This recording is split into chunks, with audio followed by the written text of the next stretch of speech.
Good day everyone, my name is Aldrich DC Kenya and today I'm going to discuss about the recommended dietary allowance and nutrient requirements.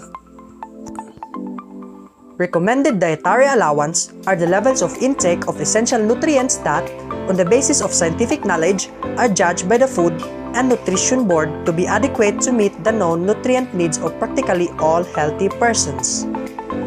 The recommended dietary allowance for protein is a modest 0.8 grams of protein per kilogram of body weight. The recommended dietary allowance for vitamin A is 900 micrograms RAE for men and 700 micrograms RAE for women who are 19 years old above. The recommended dietary allowance for vitamin B12 is based on the amount needed for the maintenance of hematological status and normal serum vitamin B12 values. An assumed absorption of 50% is included in the recommended intake. The RDA for adults is 2.4 micrograms per day of vitamin B12. The recommended dietary allowance for vitamin C is 65 to 90 milligrams a day, and the upper limit is 2,000 milligrams a day. The recommended dietary allowance for folic acid is 400 micrograms DFE for both men and women who are 19 years above.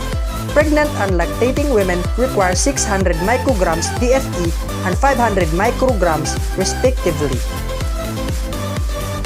The recommended dietary allowance for zinc is 8 milligrams for women and 11 milligrams for adult men. The recommended dietary allowance for iodine is 150 micrograms per day for adult men and women. The recommended dietary allowance for copper is 1,400 micrograms for men and 1,100 micrograms for women in adults aged 20 and older. There is no recommended dietary allowance for manganese. The recommended dietary allowance for selenium is 55 micrograms daily for adult men and women ages 19 years and above. Nutrient requirements. Nutrient requirements for babies are carbohydrates 0 to 6 months at least 60 grams of each day, 7 to 12 months at least 95 grams of each day. Protein 0 to 6 months at least 9.1 grams each day, and 7 to 12 months at least 11 grams each day. Fats 0 to 6 months at least 31 grams of fat, and 7 to 12 months at least 30 grams each day.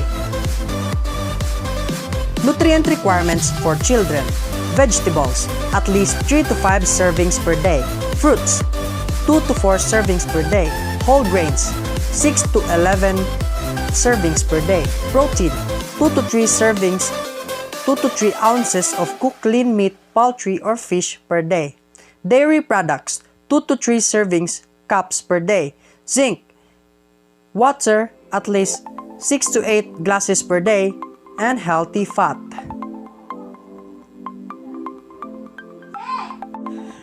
Nutrient requirements for adolescents. Fruits and vegetables every day, 1,300 milligrams of calcium daily, protein to build muscles and organs, whole grains for energy, iron-rich foods, and limiting fat. Nutrient requirements for adults daily. Energy, 8,400 kJ or 2,000 kcal. Total fat, less than 70 grams. Saturates, less than 20 grams. Carbohydrates, 260 grams. Total sugars, 90 grams. Protein, 50 grams. Salt, less than 6 grams. Nutrient requirements for pregnant women. Calcium, iron, vitamin A, at least 600 micrograms per day. Vitamin C, 60 milligrams per day. Vitamin D, 5 micrograms per day. Vitamin K, vitamin B6, at least 2.5 milligrams per day. Vitamin B12, at least 1.2 micrograms per day.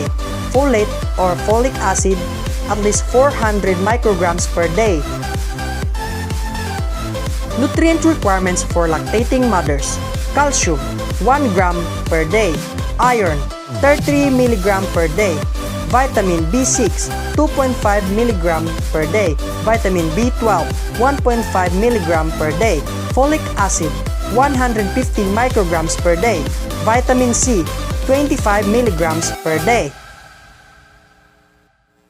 Once again, this is Aldrich DC Kenya from Section BSEE First Year. That's all. Thank you.